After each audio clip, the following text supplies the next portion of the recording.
Good afternoon and welcome to Table Enabled, part of Yeshiva YouTube. We're learning Orach Chaim Siman Ayin Aleph 71 Hilchos Kriya Shema. Being a new week. If you haven't joined us yet, we're do 5 simanim a week, which is incredible. I mean, for some of the simanim that are longer. I was talking with someone this morning. He told me, he's like, "Yeah, you do a daf yomi shir." I'm like, "Yeah. How long does it take? 25 minutes, half an hour." Oh, very good, very good. Yeah, and also I give Mishnah Yomi Shir, and a Shulchan Aruch Yomi Shir, and a Musar Shir twice a week. And I give Ian Shir on all of them, so I give 40 Shir a week. He's like, what? He's like, well, you must prepare a lot. I'm like, I don't know, I prepare them like an hour in the morning for the Daf Yomi and the Mishnah Yomi, maybe like a half an hour in the afternoon. Today it was like 10 minutes, usually like 10 minutes, 15 minutes. I didn't even let him answer. I'm like, yeah, it's a little superhuman. It is.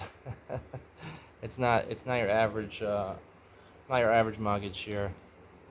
So,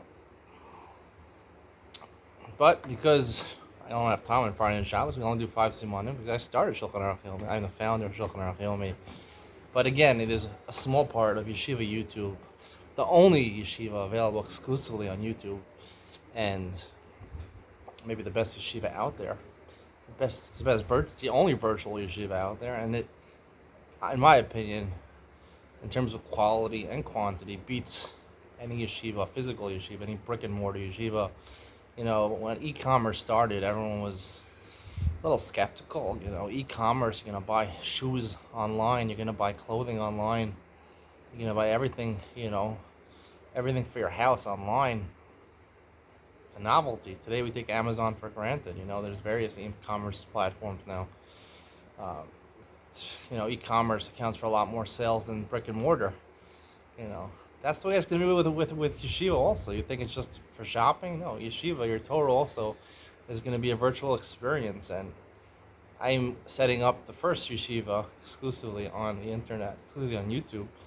And what e-commerce is now, this is what my yeshiva will be in 10 years. I'm the Amazon of yeshiva, of shiurim.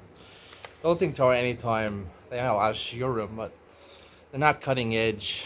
They're not giving you new stuff. They're giving you a lot of old and repetitive stuff that the art school says. In my opinion, they're not virtual. They're brick and mortar, even on the computer. All right.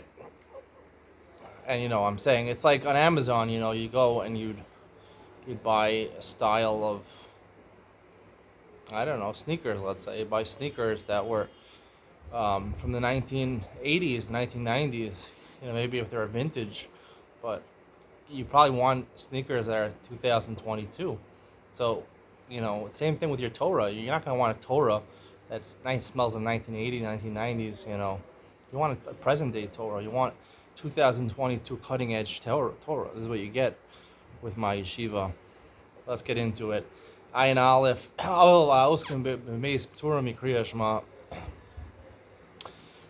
People that are Avelim. It's actually not Avelim. This even talks about people that are Onin. Onin means that one of your Zion Krovim died, and you didn't bury the person yet. Before the burial, you're called an Onin. There are several halachas which apply, midoraisa. You can't eat kachim, which doesn't apply nowadays, and you can't eat ma'aser sheni, which also pretty much doesn't apply nowadays. But also, you're patur mikol mitzvah shamuras b'Torah. You're not supposed to eat wine, drink wine. You're not supposed to eat meat. And you're patur from all the mitzvahs in the Torah. In fact, you're not only patur, you're aser. That's important. We'll discuss that more in the Ian to lean on, the Ian shir on the Shulchan Aruch Yomi. We'll discuss why. So let's start. One is Zayin Krovim. Mafila ain't a mutal of the kavro, right? For example, the only case of that is your sister. Your sister, if she's not married, then you have to bury her. Once she's married, it's her husband's responsibility. Part of the ksuba, running ksuba, he has one of the chiyuv min ksuba is to bury her. Still, even if she dies, pater mikriya shma umitfila. You're pater from kriya shma tefillah. And the Mishnah Berurah adds all the brachos in the Torah. You're not making any brachos when you eat a food. Imagine that, eating a food and just eating it, like a goy. I feel him wrote to the hachmer asma of likros eno rashai. Even if he wants to be machmir, it's usher. It's usher to make brachos. It's not like, oh, so you want to be so frum and you want to make a bracha, on your slice of pizza. You want to wash on your one slice of pizza, and you want to make hamotzi, right? But make sure not to eat just the pizza. You have to have a pita bread also to make sure that it's really hamotzi and amazonos. Maybe I'll see all your sfeikos. You're doing a lot of problems. But maybe if you want to, the Mishnah Berurah says you should wash your hands. I don't know where he gets that from, but to me it seems that you should be potter from all the mitzvahs in the Torah. I'll explain why. It's not because of osik mitzvah potter from mitzvah. That's what the Mishnah Berurah seems to assume. I'm going to explain why not.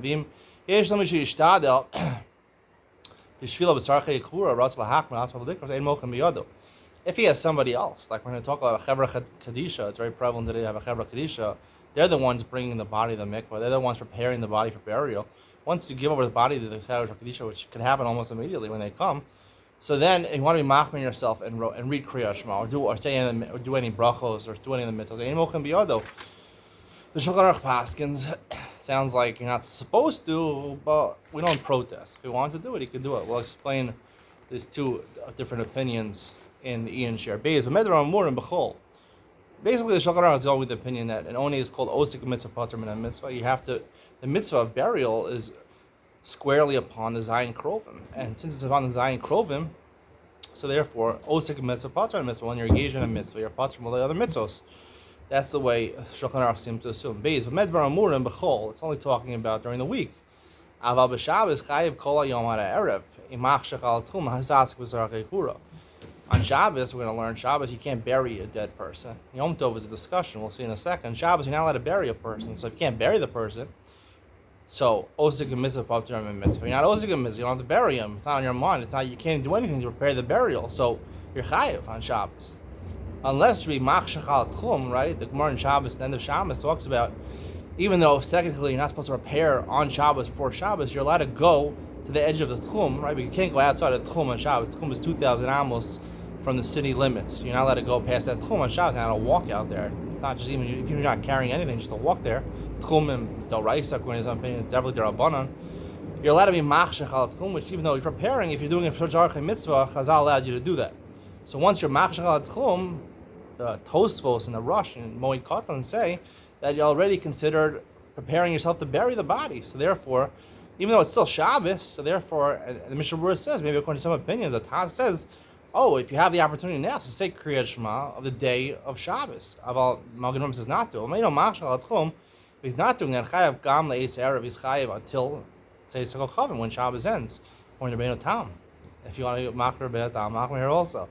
Yom Tov Sheni, Dino Kachol. Yom Tov Sheni, you're allowed to bury it. The Gemara says in Beis Hadav, you're allowed to bury a dead person. So you're osik a mitzvah. Yom Tov Rishon, and Rotza L'Kavra B'Bo Yom, Ali De'ov De'Kachol, Dino Kachol, Be'en Rotza L'Kavra B'Bo Yom, and Dino Kashabbos. Yom Tov Rishon, you can only bury someone if you do it, go and bury the dead person. So if you plan on burying the person through a goy, so you're chayiv in the mitzvah of kvura already, so you're called osik mitzvah pater min mitzvah. If you don't plan on doing that, you're waiting till Yom Tov Sheni to bury him, so then you'd be chayiv. Gimel Mishamer es hameis. Let's say you're watching the dead person. You're not one of the Zayin Krovim. You're just a son. They need someone to watch him, so the rats shouldn't come, the mice shouldn't come in and decompose the body. I feel like you don't meso pater, even if he's not related to your pater, because you're osik mitzvah pater min mitzvah. Dal you mishnai mishamer zekore. This is a Gemara in Brachos. The Gemara says if you have two people watching, you only need one person to watch him. So they hired two people. They wanted to make sure. So one person can sneak away and say Kriya Shema. The other person watches, and then they take turns. Hey, a chofer kever lamis pater. Also, if you're not just watching a dead person, you're also you're digging up a grave, digging up a place to bury him. So you're also pater because again, you're also the mitzvah of kvura. Kvura is a mitzvah of al-raisa. The Gemara in Sanhedrin says mitzvah al-raisa. So you're osik in the mitzvah of kvura. So therefore, you're pater. Vav hayushnayim o yoser chofer. However, if you have two or more people digging up the hole, anyone who's needed presently to help with the digging, it's pater. If you have extra people that are not needed, nishmatim v'korin, the extra people go to the side and read. And then they come back. And other people get to go to the side and read Kriya Shema Zayin. Also, they cross Kriya Shema Toch Arba Amos Shalmeis Od Beis Hakros and Karol Yatsa. The Rambam Paskins There's a halacha we learned before, loeg larash cheref oseyu. You're not supposed to do mitzvos in a cemetery or within Dalit Amos of a dead person. If you do that, the Rambam paskins that if you said Kriya Shema, this has nothing to do with burying the dead person. Even the person's already buried. If you're within 4 amos or in a cemetery, you're not allowed to say Kriya Shema. If you do, you're not Yotzei. The Chazal made a knas, they made a fine on him. He's not Yotzei. The Ravid argues on the Rambam. The Ravid says he would be Yotzei with the Eved. The Acharonim say by mitzvahs del Raisa or Machmak the Rambam, mitzvahs the Rabban, and we say you don't have to go ahead and redo them. That's Gulich in today's shir. Basically, the whole siman is predicated on the svara of Osik Mitzvah Pater. I'm going to show you why it's not, and a lot of practical differences between what the Shulchan Aruch says and the Mishmur says versus another reason for saying that an Ones Pater and a mitzvah, you're not going to want to miss it. Coming up next.